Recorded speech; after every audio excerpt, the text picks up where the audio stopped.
Hello and welcome to another week on the Weighing Room, where this week is just me and Paul to go through Saturday's racing on ITV from Newbury and Newmarket with the Group 1 Locking Stakes, the feature event on the afternoon. Paul, just the two of us this week. Frankie, currently on a flight home, I think, from his exploits in Hong Kong. How's your week been? Week's been great. Kept busy.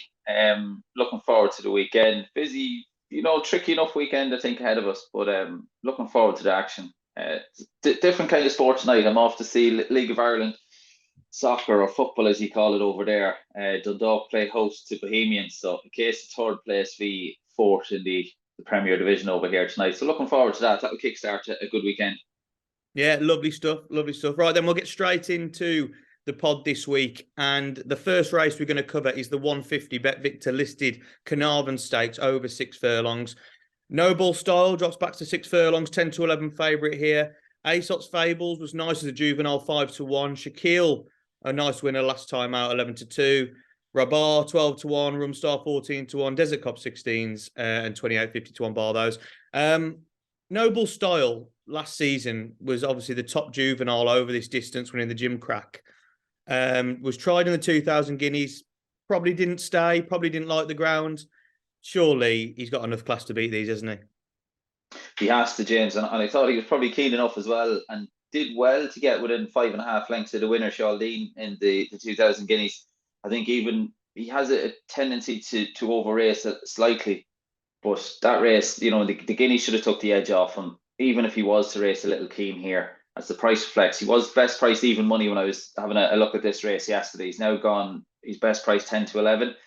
Even if he over races in the early stages here, Noble Style, as you said, should have too much class for these.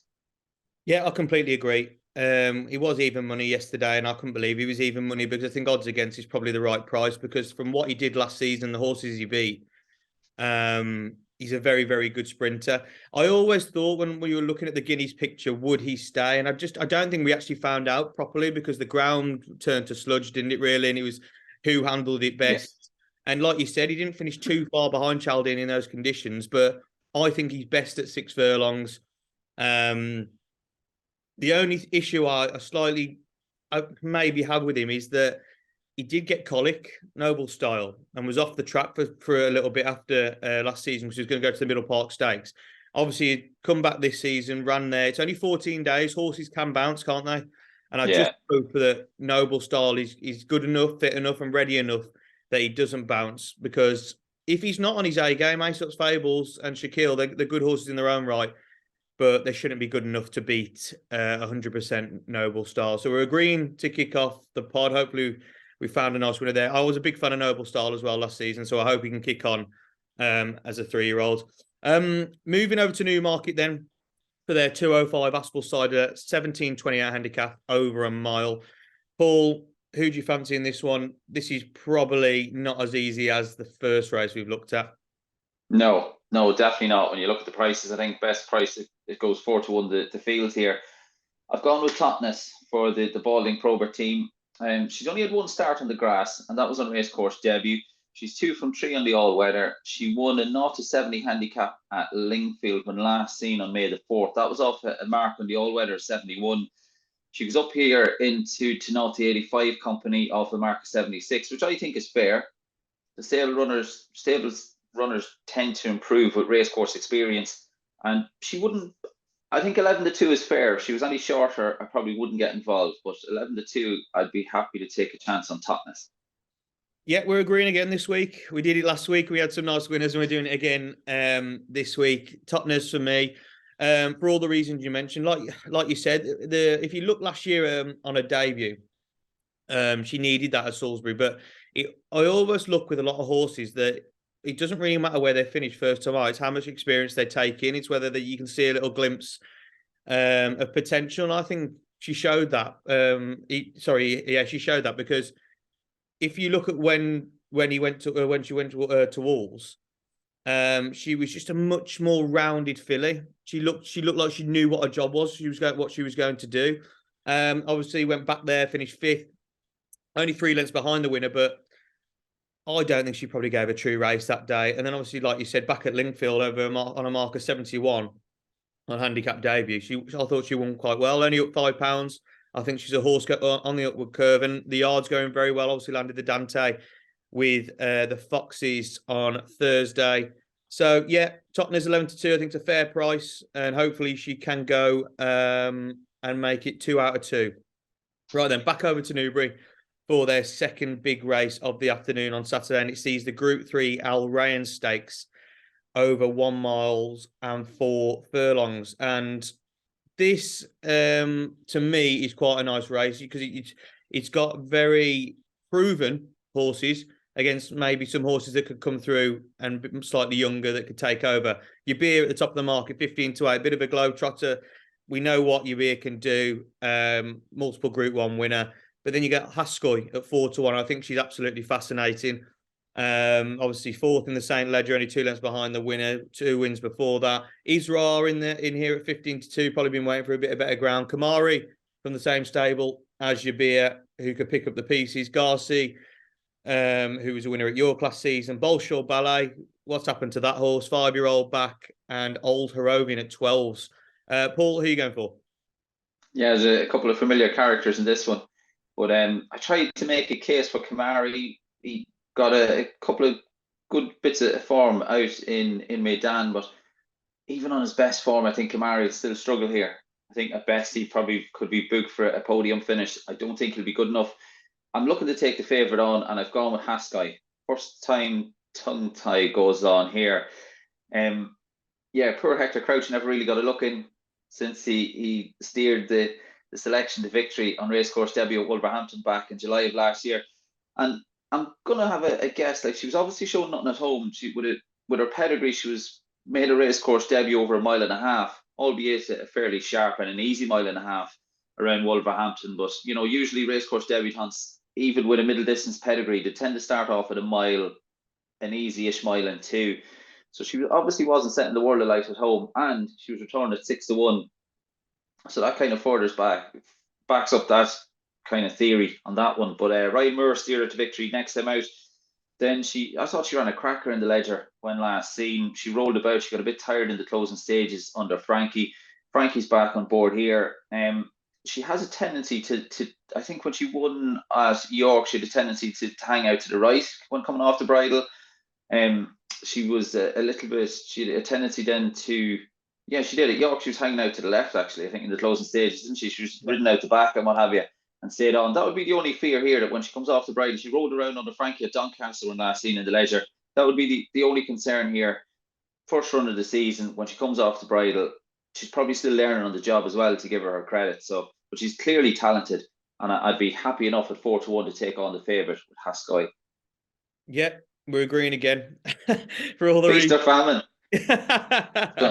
The thing is, I like Yabir as a horse, I really do, but I just think when you see a horse that's younger, that's only ran 3 times, and maybe Yabir, maybe not being at the peak now, a 5-year-old, I always think that the younger horse can always progress past, if you know what I mean. Maybe not to the levels Yabir's done throughout his career, but on a first run, and on the conditions and just how Haskoy's going through her career, I thought 4-1 was a fair price to have a go at the favourite with. So for all the reasons you mentioned, and like you said, the run in the Ledger was absolutely superb for what a 3rd ever racecourse run. I probably don't think she got the complete 1 mile 6.5, whatever it is, compared to the others in the field. I think dropping her back to 1 mile 4 is absolutely perfect. I think she's got stamina. I think that's no question, but I think she was, like you said, she's still learning on the job. It's only ever a 4th run. So for me, Haskell at 4-1, she's got bundles of ability. Like you say, Frankie's back on. If you look at what Frankie's done since he's come back, I think he's won the Musadora, the Middleton, the Chester Vase, 2,000 guineas. So he's going out with a bang, isn't he? And this would be another nice one to win on his farewell tour. So yeah, Haskell, what she's done so far in her career, and what she did in the St. Ledger, I think she can really build on that, mature as a horse, as a 4-year-old, and hopefully she doesn't show the little tendencies that she did last season, being a year older. So yeah, Haskell for me as well. I think she could be a very, very smart horse. Another handicap from Newmarket comes next then on ITV. And it is the 240 Class 2 Aspel Suffolk Draft Cider Handicap over 6 furlongs. This is maybe one of the trickiest races of the day, Paul, for me. Anyway, we've got Eminency at the top of the market, 3-1, Revenate 100-30, Expert Agent 11-2, and 6-1 bar those. So who are you going for? Yeah, not a race I'll be getting stuck into, James, but I've gone with Quinault, who was a good winner yesterday evening, good winner on Thursday evening, under young Luke Catton when making all. Didn't see another rival when leaving the gates. Prior to that, he is a little bit quirky, wears the hood and tongue tie. So he's won his last 3, but prior to Thursday evening's victory, he made sure Luke Catton was awake when leaving the gates of Brighton when he ducked left, and ran out a cosy winner on that occasion. Quinault, he goes up in grade here. Like I said, was a good winner on Thursday. I'd imagine he's trained in Newmarket by Stuart Williams. Connections won't do a whole pile with him on Friday. I'd imagine might have go out in the field or whatever to have a leg stretch and what have you. So doesn't have too far to travel. I think if none the worse, I think Quinault can give it a good go here. Best price 6-1. The young man that spooked, Marco Gianni. I'm a massive fan of this guy, Champion Apprentice. I think he's a top class jockey. It's such a shame. I was left a little deflated when he came out and got his suspension. I was shocked. You know, he was Champion Apprentice. I love his enthusiasm. People say, including Frankie, that who's going to take over Frankie's baton when he leaves the weigh room, of being so charismatic with the media and the public and what have you. I think this guy has all the ingredients to take that over. His enthusiasm for the game, I think, is incredible. You know, his smile, it doesn't matter whether it's Wolverhampton or Royal Ascot, his smile, he just loves riding winners. The shape he's in, he's well conditioned. So he clearly puts the time and effort into the game, and that's why I was so shocked. He rides well, and I was so shocked and deflated when he came out and had his troubles in the past. I hope that's behind him and has a good support unit around him, young Marco Gianni. And yeah, I think I hope Quinault can keep the ball rolling here. Yeah, Quinault 6-1. And like you said, I was absolutely shocked when I read that in the Racing Post about Marco Gianni, because I echo exactly what you say. Whenever you see him in a finish, he's absolutely battling with the best. Champion Apprentice. He's done all his legwork, hasn't he? And he's come out and he was picking up some nice rides. Obviously, that's it, and he probably needs to rebuild again. But he's a very good jockey. And Quinault as well, course and distance winner, chasing a 4-timer, 6-1. It's got a big chance. I actually played 2 in here. I know there's only 10 runners, but I just thought I was going to take one from a win perspective and one from an each way perspective, because I thought it was very tough. So the first one I'm going to have a go with is the Clive Cox trained Eminency, who is the 3-1 favourite as the time of recording. He started his career off well at Windsor last season, finishing second on debut and then getting off the mark next time out. He then finished a really good fifth of 15 in the Weatherby Scientific £300,000 two-year-old stakes behind the talented Coldcase. We obviously know what Coldcase got on to do this season and what he did last season. He then finished the season off at Goodwood when tried at 7 furlongs and he didn't get home. He's only been seen once this term, and what's been interesting and why it swayed me to like this horse, he ran at Kempton in a Class 4 handicap back at 6 furlongs and was absolutely smashed up the last day. If you look at what the odds did, and he went off a 7-4 favourite, and I don't like to slate jockeys at all, but I don't think he got the best ride in the world for all the money coming. And then to finish 4th, you go and watch that race back. I think Kirby could have done a lot more with this horse. So, not saying I could do a better job at all, but I just think that the jockey probably didn't flatter himself in any glory. So I think back here off a mark of 86, with the money coming last time, if they've still got they still think the horse got the same potential. I think off 3-1, he can go very close in this with a different jockey on board. The reason why I've played 2 is because there's one at a big price, 25-1, near the bottom of the field, is the David Simcock trained Arat. I just thought he was very interesting from an each way perspective. He's one at a bigger price, and sometimes you have just got to watch these horses and how they get on the market, so they drift even more. They're really not fancied.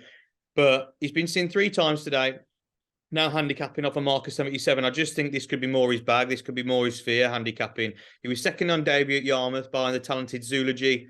He then stepped up to 7 furlongs, didn't take to it at all, finished 10th of 14. But Finished last season at Wolves on a decent second behind an 83 rated horse in Tough Enough.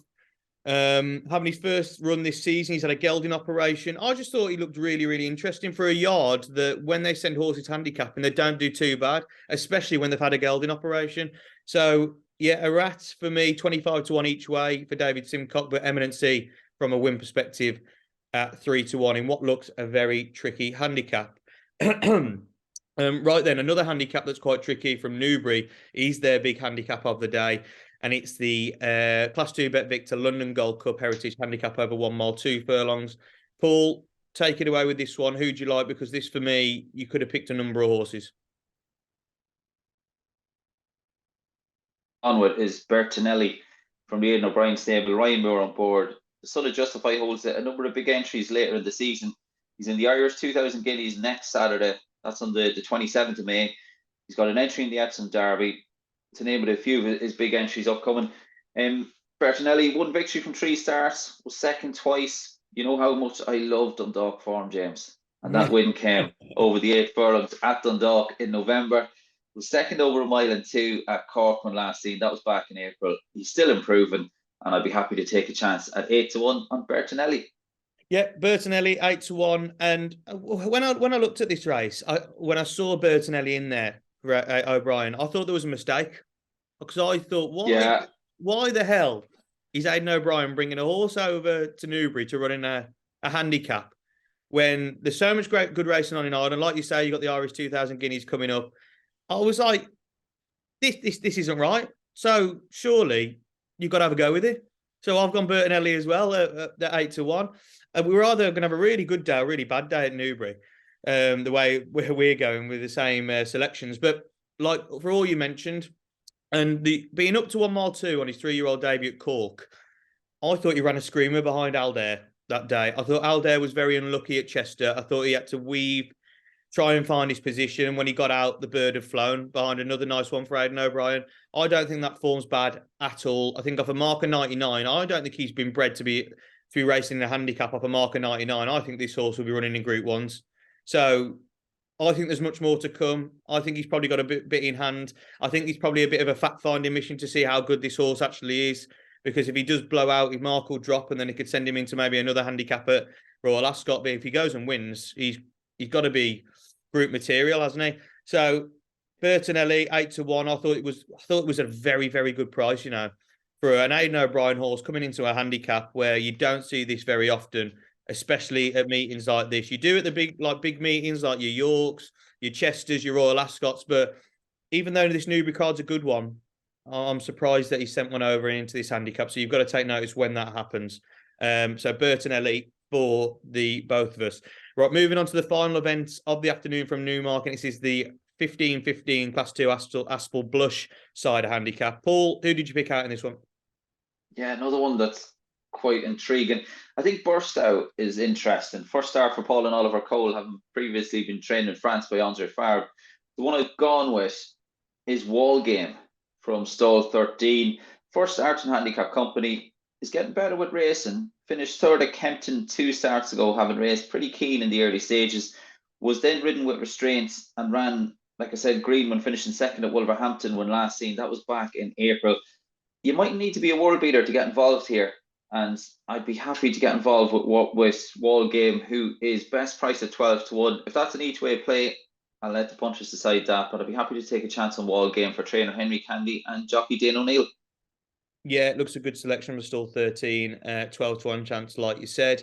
I was also happy to take on the favourites here. And it might be foolish because Striking Star could improve again. I think changing colours maybe has a bit to do. But the one I was going to take on the 2 at the top of the market with and be a bit forgiving for her last run was Powerdress for Richard Hannon.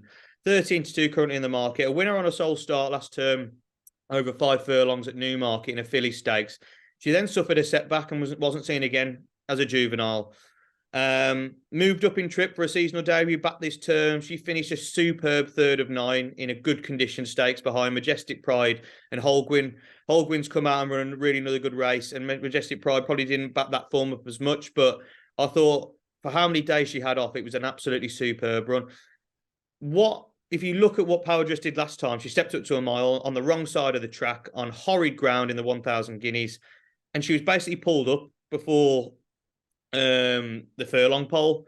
She was last to 20. She didn't really have that tough a race, but she showed actually a lot of speed early on. I always thought then if she was dropped back and tripped to either 7 furlongs, maybe slightly shorter, but I think seven furlongs, 6 furlongs be a bag. I thought I'd be happy to play her. She drops into a class 3 handicap here, having been running in a Group 1. For me, I think she's a horse with a lot of ability. She has been run twice this season off like in quick succession. That's my only worry when she wasn't seen for a long time. But I think she's a horse with bundles of ability, and Power just at 13-2. I thought she was an each way price again, dropping back to the 7. One I will just mention for the same yard at 20-1 at a bigger price is Sign Castle City. This horse, I actually can't believe how big this price is, because it probably should be a lot shorter compared to some of these horses. If you look at his run last time out at Haydock, you've got Racing Breaks Rider, who's a winner, who's since come out and won. Royal Rhyme has since come out and won. Okatango's at the top of the betting for another race. Coco Jack's come out and run a fairly decent race at York. It's not the worst race. Animate was 6th that day and also come out and won. So at 20-1 for the same yard, the only thing that I don't like about it is that obviously Sean Levy has chosen Power Dress, and that's why I've gone for my main selection with Power Dress. But I do think Richard Hannon could probably have the 1-2 in. I think Sign Castle City maybe a little bit overpriced. But yeah, Power Dress is my main selection. But just have a watch out for Sign Castle City, because that is too big a price and should be shorter on the day. Right, the final event, the big one on Saturday's ITV card, is the feature event from Newbury, the Group 1 locking stakes. And for me, Paul, I found this race this season the hardest out of all the races we've covered today. I thought it was you could make a case for every single horse. If one of them went and win, they've shown back form in brilliant races, but then they blew out next time. We've got Modern Games at the top of the market, 3-1.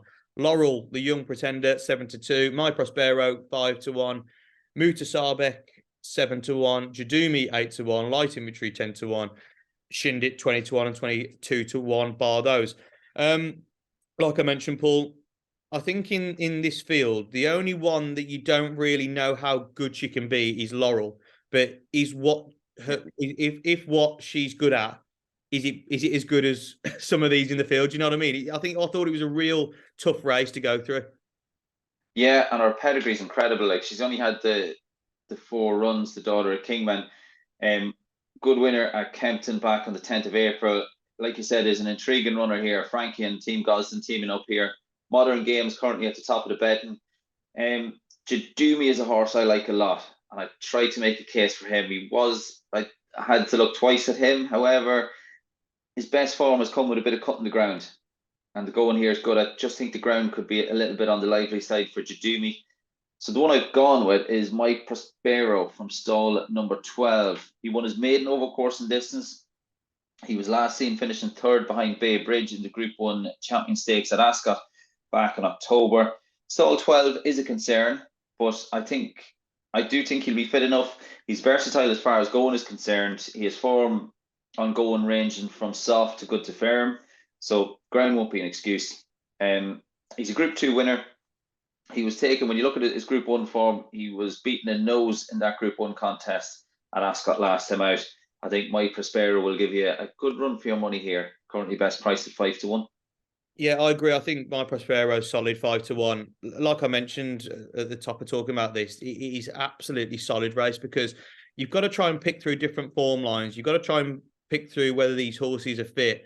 And like I mentioned with Laurel, you've got to try and look through whether, I think if you look at all these horses, and this is where I found it hard, all of them have ran to a substantial level and are very, very good horses, but they can be beat. They can be beat. Yeah. With Laurel, yes, I know she has been beat, but she's the one that she's got that potential to go on and win the races throughout the season, to get better and better, where we probably know where a lot of these horses are, as in how good they're going to be. Saying that, I think Laurel will progress throughout the season, but I don't think she'll win this race. I think Modern Games is absolutely solid. I just can't get away from all his form. I really can't. If you look back throughout his career, He was a fair juvenile, sent to the Breeders' Cup at the end of the season at Del Mar off the back of winning the Group 3 Tattersall Stakes in Group 1 company, and under a superb ride by William Buick, he went on to land the Breeders' Cup Juvenile Turf. Made his seasonal debut last term as a 3-year-old, and made an emphatic start to the season, landing the French 2000 Guineas with a bit in hand. Since then, he was up in trip to 1 Mile 2 in the Group 1 Prix de Jockey Club, finished third to Verdeni. We know Verdeni's a really good horse, second in the Arc. Verdeni also franked that form in the Coral Eclipse. Back at 7 furlongs next time in the Group 1 Prix Jean Prat. He could only manage 5th. I don't think 7 furlongs probably his bag. 1 Mile 2 is exactly what he wants. He went back up to a mile in the Sussex Stakes and finished a good second behind Baid. All this form, you look at the horses, the races he's winning or the horses finished behind, they're absolute superstars. So I think he has got the best form in the race. He was then sent globetrotting. After that, he went over to Canada to land the Group 1 Woodbine Mile. Back to England, finished second to Bayside Boy in the Group 1 Queen Elizabeth II Stakes at Ascot. And then he finished the season at Keeneland in the Breeders' Cup Mile and went on to win extremely well again, landing more black type abroad. Absolutely superb horse for Connections. Started this season trying to win in America again at Keeneland in the Grade 1 Makers Mile. He ran a credible race. He was back in second. No problem with that first run of the season. He's never landed a domestic Group 1. That's the only thing. He's never won a Group 1 on home soil. I think Saturday will be the day. I think 3-1, you're getting a cracking price about a horse that's won Group 1s all over the place. France, Canada, America. He just needs to do it in England. And even though this is a very good field, I think Modern Games is the one to beat on his form. So, for what is a tricky race, I think I've made.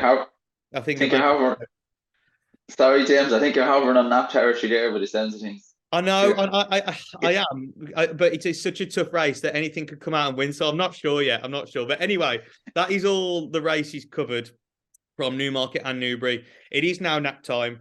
And do you know what? Every week, Paul, I'll let you into something. When I write down my notes, I have a certain mark next to certain horses that I think there's going to be nap. I never actually come into it knowing what my nap's going to be and what case I've given for a horse. I then go with. So, but I'll let you start first. I'll let you start. Well, yeah, I've gone kind of out of field here, James. I've gone to Pimlico for my nap. Okay. I've gone with First Mission. I think we'll take the beating we're going at a minute past midnight for the Preakness Stakes. First Mission won his last 2, was a good winner at Fairgrounds back in March. Shaped, I thought, very well at Keeneland last time out, getting the better of Arabian Lion.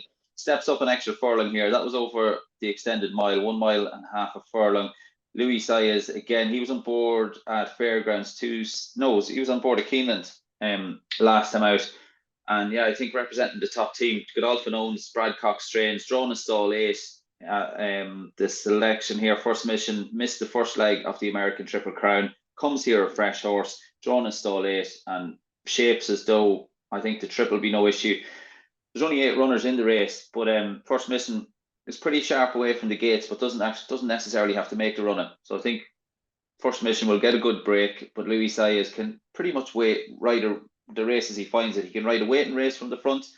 If they go too fast, he can drop out and hopefully come with a late rattle. So First Mission currently best price at 3-1 for the Preakness Stakes, which goes to post at a minute past midnight. This is what we love about you, Paul, taking us all over the globe. If it's not Dundalk, it's Pimlico now. So, yeah, no problem. Absolutely brilliant selection. We'll all be staying up for that to see if it comes home. Absolutely. Tricky. I could go Modern Games, but I think the race is a very good one. And even though I do like Modern Games, it's probably not the best betting race in the world. It's one to watch from a Group 1 perspective because there's so many good horses that could go well. So the one I'm going to go with at a bigger price, it's the one we both liked in the 3 o'clock at Newbury, Bertinelli, from an each-way perspective at 8-1. I think the run behind Aldair last time was superb. Up a mark of 99. I just think Aidan O'Brien, why would he put him in a handicap to come over, not just for a run? Surely he wants to win this and go on to bigger things. I'll play him each way, though. I think there'll be extra places on offer with a fair field going to post. So Bertinelli at 8-1 is my nap of the weekend. Paul, thanks as always for your selections. Hopefully Frankie will be back next week. Like you said, he's in Hong Kong this week. Looked like he's having a brilliant time from his videos. Please be sure to like this video, comment your selections or nap across the weekend, or if you agree with any of our selections that we've put out today, and make sure you subscribe to the channel so you know when all the next videos are coming out. All the best, Paul. All the best, whatever everyone is back in this weekend, and thanks for watching.